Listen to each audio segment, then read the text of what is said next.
welcome everyone to Kissing the Cod, and today's guest with us is Chris Buchanan. Chris, it's good to see you. Yeah, it's nice to see you too, Janet. You are in Newfoundland and Labrador. The proper name is Newfoundland and Labrador. You are in Newfoundland, though. I'm in Newfoundland right now, yeah. I've been to Labrador, though, a few times. But yeah, right now I'm in Millertown at our field house. We're doing a phase of field work right now, and we're taking some time out to have a chat with you. Nice. So Millertown is sort of central in Newfoundland?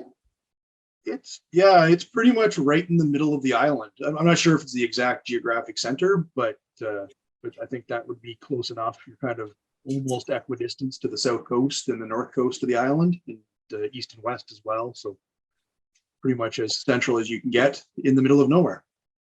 And a big history with the railroad past.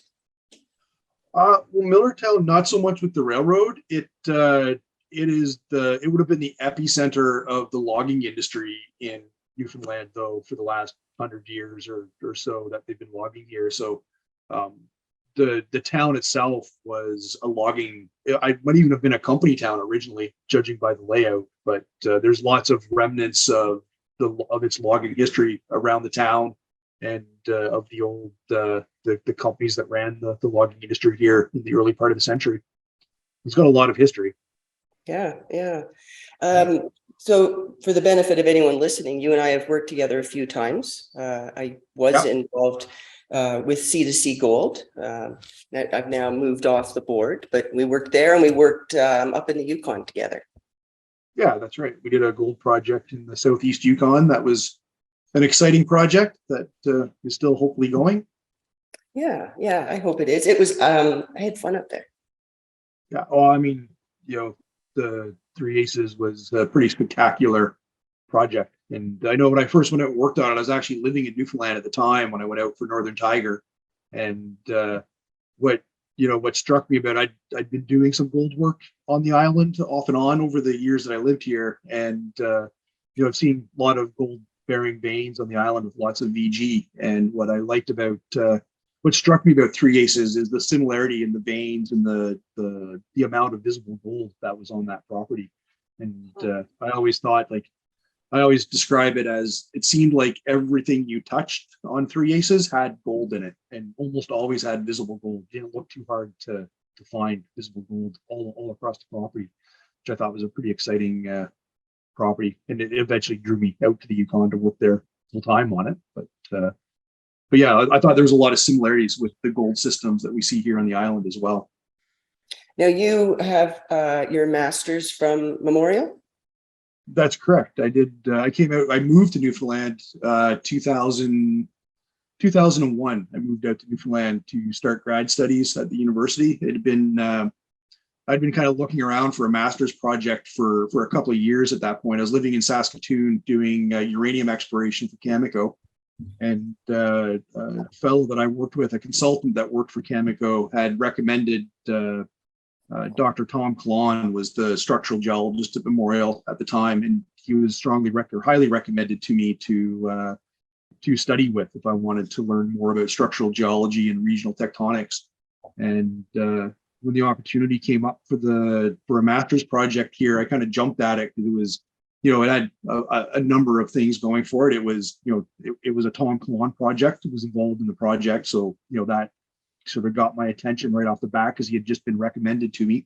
And it was a chance to come out to Newfoundland, which, sort of a fabled part of Canadian lore. And as a geologist, it's the core of the Appalachian origin, and Newfoundland's famous in geology circles because a lot of what we understand about the Appalachian origin specifically, but also really sort of plate tectonics, how plate tectonics work in history, was developed here on the island by researchers in the 70s and the 80s. So it was a pretty, all that kind of added up to being something to do. And it's adventure. I thought it was going to be a good adventure. Come live on the island instead of just coming to visit it as a tourist. But I jumped at that opportunity to study at Memorial. And Memorial is well known across Canada as being a really strong geology school. Their geology program has really deep roots in on the island, and it's produced a lot of really strong researchers and exploration geologists. So the opportunity to study there seemed like a really good idea. Excellent. And And I've been told that it's all about structure. Gold systems, I think, are all about structure, and I mean, I think lots of other systems as well. Ultimately, mineralize their gold deposits and mineral deposits are always associated with structure. Either they've been affected by structure after the ore deposit formed, and parts of the deposit have been moved around, and you need to understand how the faults have affected that.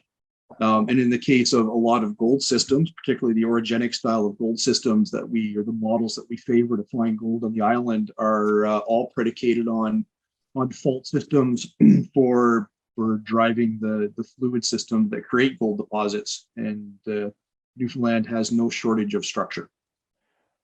Interesting. Labrador, you've been to Labrador. How different, because I don't think people that haven't been there don't appreciate how different the two areas are. Yeah, I mean, it's like a whole different, it's like a different country up there. And I think Labrador often gets referred to as the big land, I think, in First Nations or in Inuit lore. And it's a big land when you go up there, especially when you fly over. I remember the first time I went up I was working on a project in the Central Mineral Belt in Labrador, and I had to fly to Nain before I flew back down to Postville.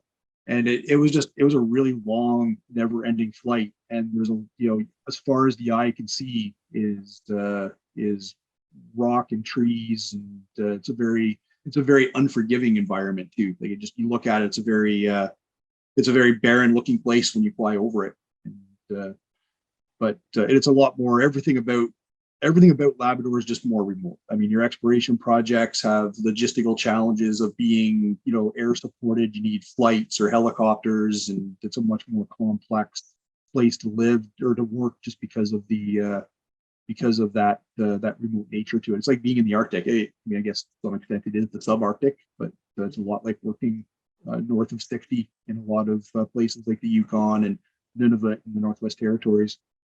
Yet very mineral rich.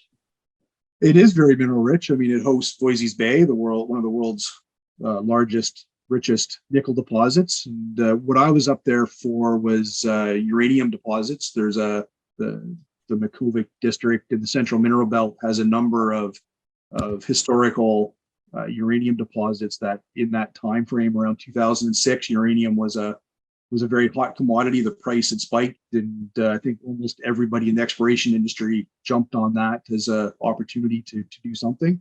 Although ironically, the company that I was working for was Frontier Development Corporation, which became Aurora Energy, and they initially went there to explore for IOCG type deposits.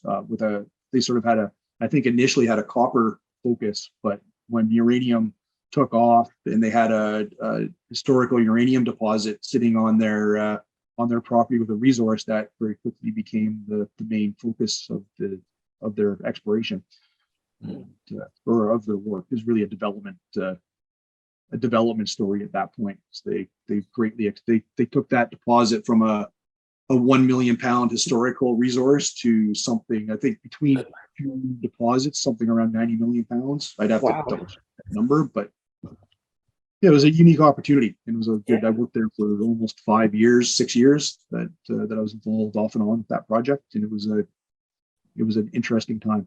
You like uranium? Or uranium likes me. Good. Yeah. So, well, I mean, in that time, I don't know. Well, I mean, you've always been sort of exposed to uranium with Bill and his exposure to uranium. In 2006, the last time there'd been any significant uranium exploration in the globe was in the late 70s and early 80s. And when uranium crashed in the 80s, nobody went back to it. And at that time, finding a geologist that had any amount of significant uranium exploration experience was exceedingly difficult. Nobody had done it for 25 years. So I was kind of in a unique position to be based in St. John's and had met the people that were running Frontier and doing that work. So it was kind of just one of those moments in time where everything kind of coalesces to be the right time at the right place. And uranium happened for me again.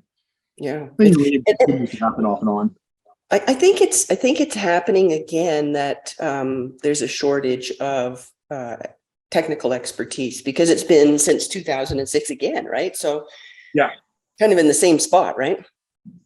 Yeah, I think because it hasn't been as big a time frame, though, you still find lots of geologists that did uranium in that sort of 4 or 5 year window that uranium was good before it died off again. So it's a little easier to find uranium people. But I think in a bigger picture, some of the that we've had since 2008, finding geologists that have significant amounts of experience and have worked on numerous projects is harder. And the universities have been producing smaller classes and we've been graduating less geologists. So it's not just a uranium specific challenge to find technically trained people. It's just finding trained geologists in general, I think, is something that at least in my experience in the last couple of years, has affected the entire industry. I know every project I've been involved in the last couple of years, the first question you get asked is like, hey, do you know anybody that can come and log core or do this or that? Everybody's always kind of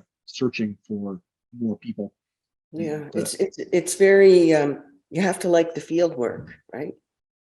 You do have to, well, I tend to lean towards the field work. That's kind of my background, and my first love is being on the rocks and figuring out what they have to say to us and what information they have to offer.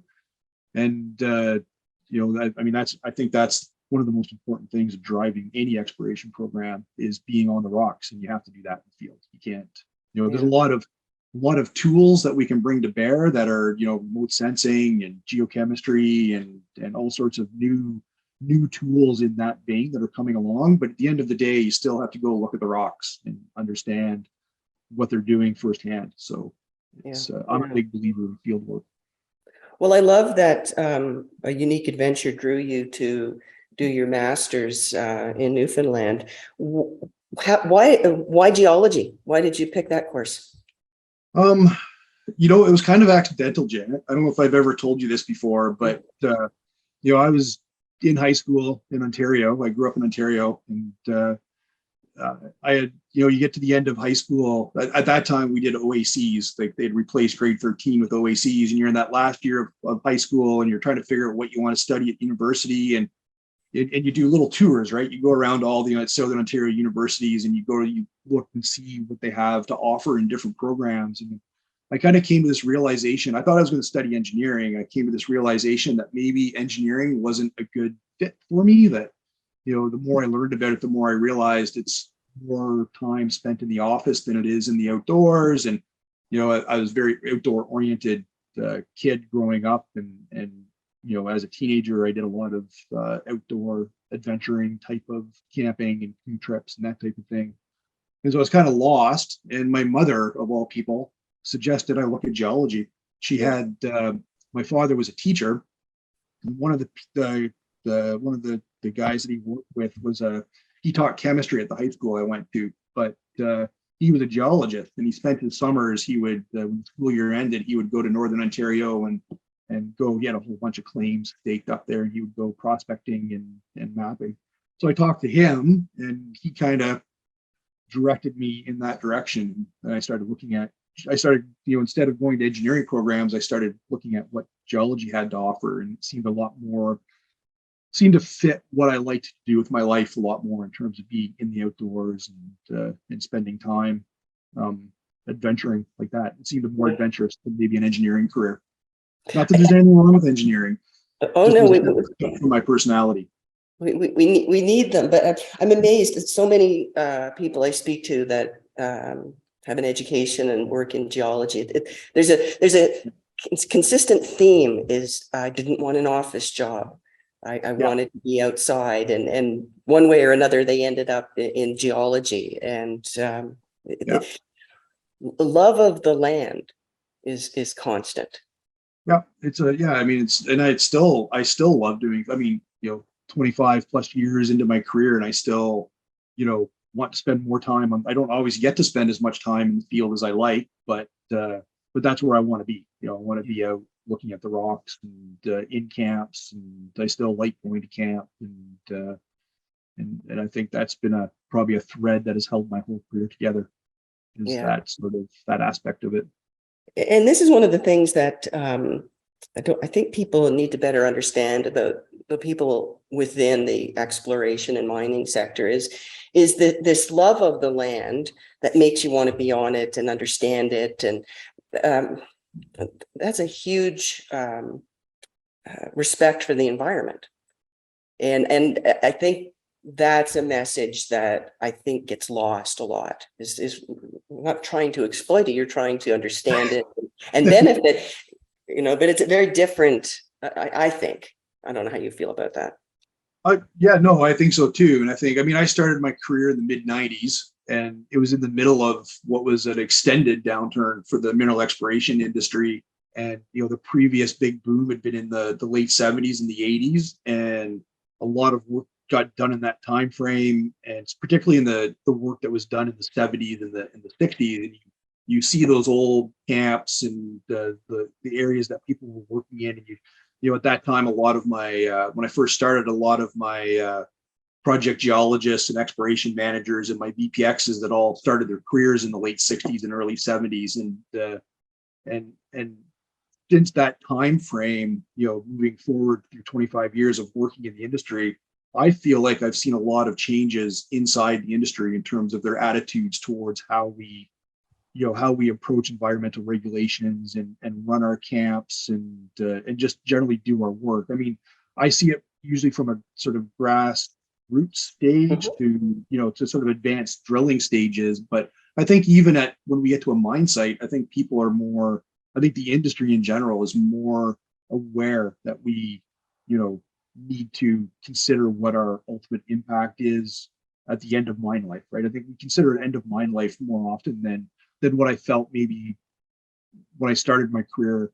It kind of felt like you were kind of, you were a bit of a cow, it felt a little bit Wild West is the word I'm looking for, where you just you went and you did your work, and we have to do this work. So if we have to mow down, a bunch of trees, then that's what we do. If you spill some diesel, well, so be it. That's, the cost of doing business. And I don't think that attitude is as prevalent in the industry at all anymore. And I think as younger geologists have come into the industry too, they've grown up in a different environment than, I grew up in the 80s where, people still wanted to change their oil. They just dropped the plug into the oil pan and drained it in the corner of their driveway.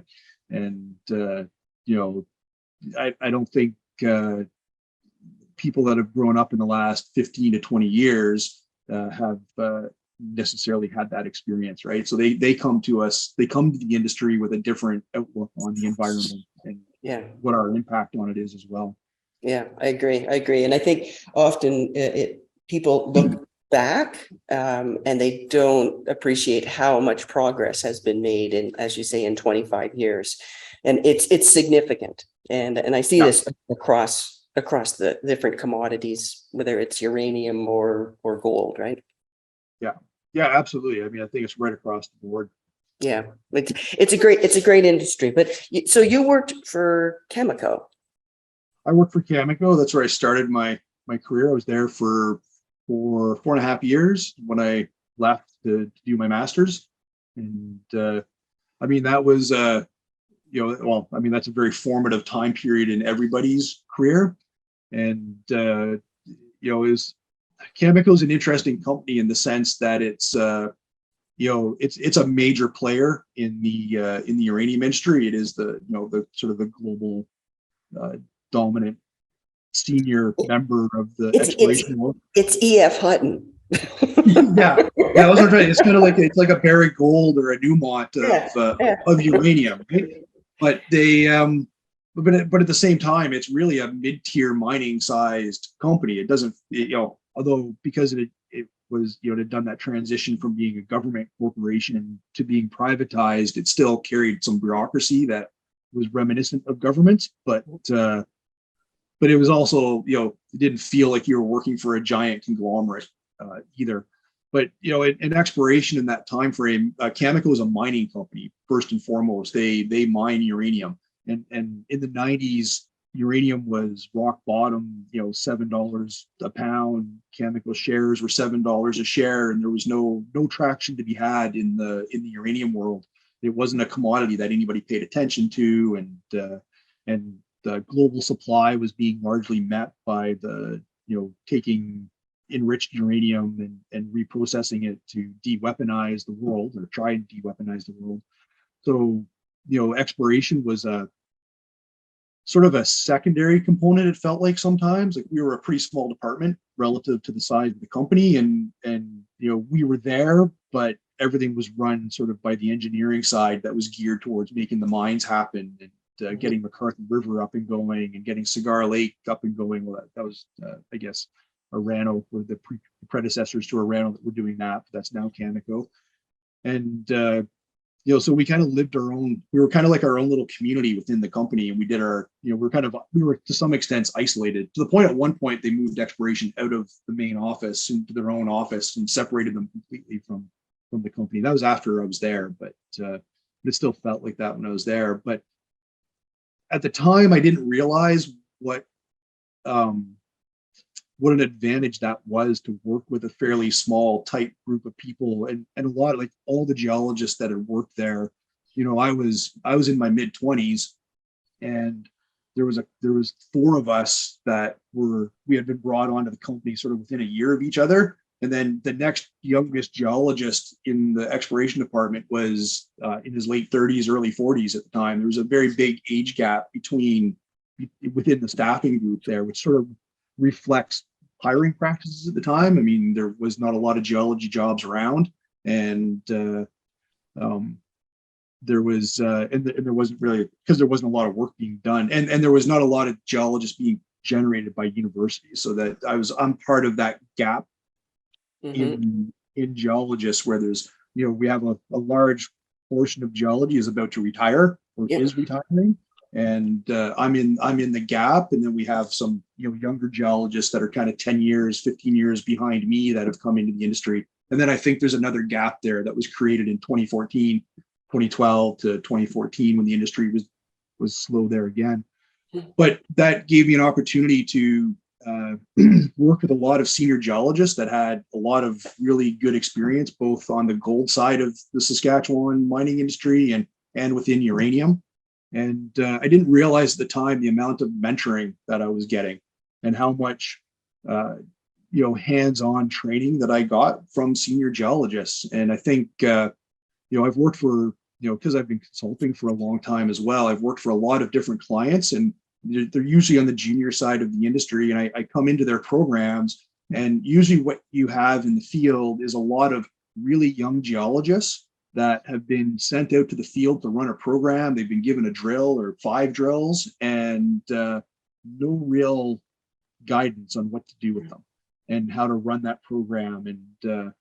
And every time I see that, I realize what a benefit Cameco was to me in terms of training me how to log core and run camps, and I think that gets missed a lot in the industry now.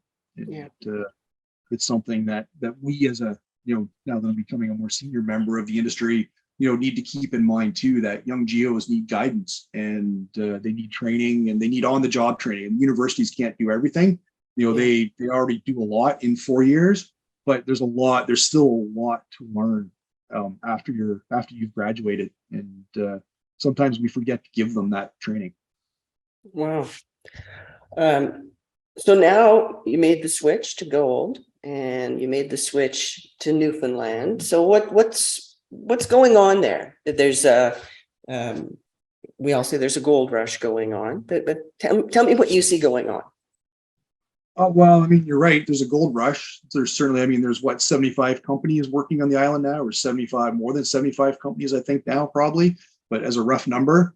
When I was in Newfoundland, I think the first few years I was here, I didn't see much of the industry, right? I was pretty tied into my master's, and that was a purely academic project mapping on the west coast of the island in one of the ophiolite terrains.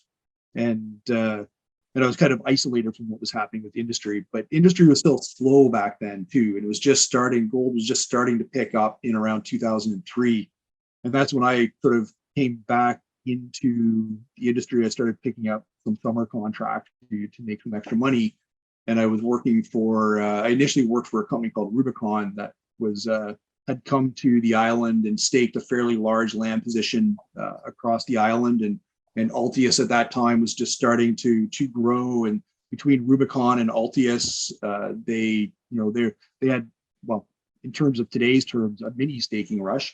But I look at what the land package was in that time frame to what the land package is now, and I'm sure Newfoundland has never been so staked in its history than it is now. There's really nothing left to stake, and that's a good and a bad thing. But it's good certainly good to see that much effort being focused on Newfoundland, and to have that many different. There's so many eyes now on so many different little parts of the province, and things are getting looked at that probably haven't been, maybe never looked at. There's lots of new things popping up and being discovered, but areas that haven't been looked at since the 80s in any real detail. Mm-hmm. And I think that's the benefit of the gold rush, is how many companies it's brought in, and how many new people are coming to the island to work on it. And only good things can come out of that. I mean, the old boots and hammer discovery type historical geology way of working, that'll be that takes a lot of people. And so the more companies that come, with the more people that are walking the ground and banging the rocks and peeling moss back on outcrops is going to be helpful. And I'm sure there's going to be more discoveries to be made in the next couple of years. So it's proportional, more eyes on it, more chance for discovery, more knowledge acquired. Yeah, it's more, you cover more ground, right? I mean, if you're one company and you've got 10 geologists working for you, or 5 geologists, or maybe 2 geologists, you can only go so many places in a season, right? You can only look at so much rock, and the way land packages work and budgets work, you can only do so much work in different parts of of your land package, and you get spread thin. So now that we have this huge land package that's staked up between all of the companies, and you're at 75 companies, even if each company only has 2 geologists, which isn't the case, but you're still bringing a lot more people to bear, and you're covering more of the ground. That's, to me, in my mind, that's what leads to discoveries. Yeah. And Rubicon did a lot of work and provided a lot of base knowledge to the companies that are now there, taking it to another level, correct? Yeah, that is correct. And I mean, Altius as well. And there another company that came along in that time frame was Crosshair. And between those 3 companies, they were run by some smart, very experienced geologists that had long histories of exploration on the island, and they had their like every geologist has their pet projects that they've worked on when they're at some point in their careers that maybe they didn't feel got enough attention, or had more to be done. So I think between the group of geologists that were running those companies in that time frame, they all had their little areas that they wanted to follow up on, and they also had good depth of experience in how to do regional work. And we had new tools, right? We had new airborne mags. We had better airborne mag surveys than probably would have ever been flown on the island. The tools were more refined than they had been in the 80s, and our ability to fly tight grids and higher resolution surveys. And a lot of that work got done. A lot of the island was flown in that time frame. And I mean, to this day, we still use the products that Rubicon and Altius and Crosshair collected on the island. We're still underpin our broader geophysical data set. So I think that's what sort of led to some of their again, it was experience guiding the process that led to their successes. I really enjoyed when we were in Toronto in June at the Prospector and Developers Conference. I really enjoyed the Altius presentation. It really shows how much work they've either created or led to create across the island. Yeah, I mean, Altius is a pretty dynamic company, and again, uh, they've got some very at this point now they're very experienced geologists. I think in the late '90s and the early 2000s they were all young and they had lots of energy, and Mhm. that is largely what drove their success. But also, at that time frame, they also had some very experienced senior geologists that had worked on the island that were helping guide them as well too. So they had another example of they had really good mentorship that was helping guide them in how to Yeah. develop their projects and develop that company, which they've continued that success to. I mean, Altius is a globally successful company at this point with their models. Yeah. Oh yeah, oh yeah. So the objective of all this exploration is to make a gold discovery. We have a lot of companies out there now with that objective, and C2C is one of them. So what are you doing with C2C that you can? I know you have to be careful how much you say. So just Yeah, tell me well, high level what you're doing. yeah. So C2C is I mean, it's a company that is I guess first and foremost, when it came to the island, is focused on grassroots discovery. And we were partnered with Sean Ryan, who's a prospector of great success out of the Yukon, and he had gone looking for areas of Canada that maybe were underexplored or had potential for success, and he came across Labrador. I think initially he came to Labrador, I believe, and then expanded onto the island as he got to know more about the area. And in that time frame, I think he came here around 2015 or so, and there wasn't a lot of land staked at that point. I think the map was pretty empty. A few of the key prospects were staked up, but a large area of central Newfoundland and the central mineral belt of the island was unstaked, and he resolved that problem and staked a lot of it up. And so when C2C followed Sean in and partnered with them to option a number of his properties, we kind of followed his method of operating, which is to get as much land as you can, get a very large area of land, and then do very large grassroots geochemical surveys. So large till surveys and broadly spaced sampling surveys to try and identify anomalies, and then focus in on that early grassroots target generation to do more refined target generation. So for the last year since I came on board with C2C, that's been largely my focus, is driving those exploration or those geochemical surveys to try and cover as much of the structures as we can to identify areas of structures that are anomalous, that haven't been explored in the past, particularly with the gold aspect to them. So that's taken up a lot of my time, and then at the same time, I'm trying to get a handle on the geology that underlies our properties, and try and refine some of that understanding. It's Newfoundland is a place, the geology is complex and it's not well exposed. So a lot of very smart workers and researchers have mapped and remapped and mapped numerous times in Newfoundland, but because of the cover, there's always unresolved questions. And my experience in Newfoundland is there's always something that can be tweaked by a new set of eyes, or a different even just a different traverse through the woods might find you a different outcrop that gives you a piece of information that adds to the story. And lots of, oh, sorry.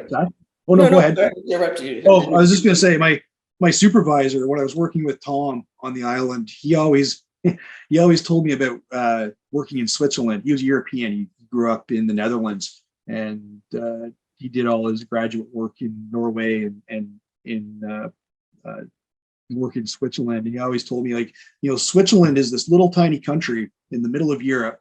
It's landlocked, and over the last 150 years, they've had like 80 revisions to the national geological map of the country. Newfoundland's had 2 or 3 revisions of their geology map.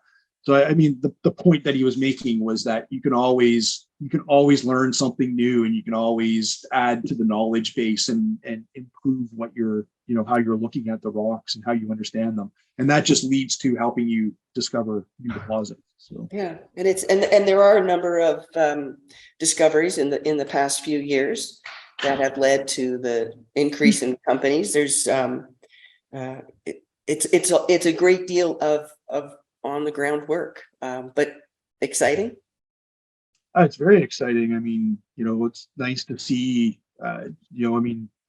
Victoria Lake gold deposit with Marathon Gold, there's been people have worked in that area for a long time, and it's nice to see it, coming to fruition, that there's finally going to be a mine there. And there's been a lot of, it's been for Marathon, it's been a long haul of developing that system and putting all the bits and pieces of it together and finding the string of deposits that make up the overall deposit. And it's nice to see that it's finally going to be a significant gold deposit, or a significant gold mine.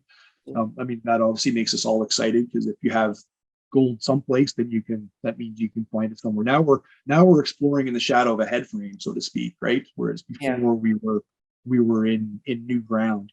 And I mean, I think the same with Newfound Gold's discoveries, like that, that's a belt that people have kind of picked away at for a long time, but to see the level of success that they've had in putting together a bigger story and being able to follow up on that with significant resources and really push that forward. I think that's probably something that's always held Newfoundland back, is to be able to bring the level of resources to a drill program that you just have you have the resources to drive it forward. Well, they certainly have that now. Yes, they certainly do. Yeah, it's great. Last season, when you were out there, said it was extremely hard to get a hotel room, extremely hard to get a truck. All of the infrastructure was strained. Still a busy season again this year?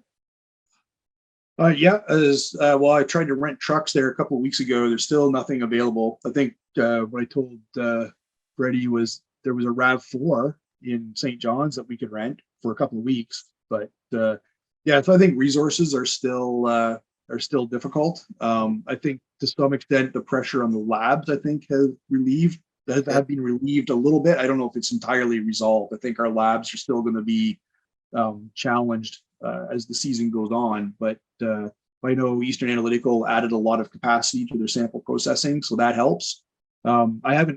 We have a field house, so we're kind of fortunate that when we come to the island, we always have a place to stay that we're kind of sheltered a little bit from the hotel thing. But yeah, I think I was looking for hotels in St. John's the other day for September, and there was still actually quite a few hotels that were saying they're booked up, and that's looking at a month and a half. So I think there is still logistical challenges like that make it more challenging to do flight or to do work. But great for local suppliers. They're busy. I hope so. Yeah. Yeah, I hope they're happy, and I hope that exploration is having a good trickle down effect. I mean, that's how we sell our industry, is that we provide jobs, we provide good jobs. They're usually well paid, and then we all of our needs trickle out into the local businesses to get either things that we need done or to get supplies and to buy groceries. And I'm sure the grocery stores have noticed that. Yeah, being good neighbors, making sure that others come along with you, right? Yeah, that's always that's always my hope anyways. I mean, we try and support our local businesses as much as we can, and I want them to be successful too. So yeah, no, I think it's great. And Freddie is working with you, another geologist. He's out in the field now. He's a geologist that's joined us again this summer. So he's doing reconnaissance work for so the properties that we brought on when we acquired the rock, and so he's out there somewhere driving around at rock. happy looking at rocks, right? Yeah. I think so. We're all happy looking at rocks. I mean, that's a geology thing, right? Just to ask my wife the number of times she's had to stop at a roadside outcrop so that I can. I've had to do that with my husband. Yeah. It's like, I think like about 1 million people have driven on this highway. They might have looked at this outcrop before, but I haven't looked at it before. Yeah, we when we got married and got a house together, the moving truck came in, and it was full of rocks. And I was just absolutely stunned. Like I said, I don't have no idea what I'm supposed to do with all these rocks. And I was looking at them. I said, well, maybe we could like make a rock garden out of them. And Bill looked at me and he went, no, these are indoor rocks. They don't like outside. I don't know. When you're not a geologist and your husband tells you these are indoor rocks, it really gets confusing fast. Yeah. Well, I've got a number of what were indoor rocks that are now in a rock garden. So There you go. Battle. You do that by traveling too much, and then things just happen. You come home and your indoor rocks have become outdoor rocks. Yeah, there you go. Well, I know what it's like having a lot of rocks in the house. Yeah.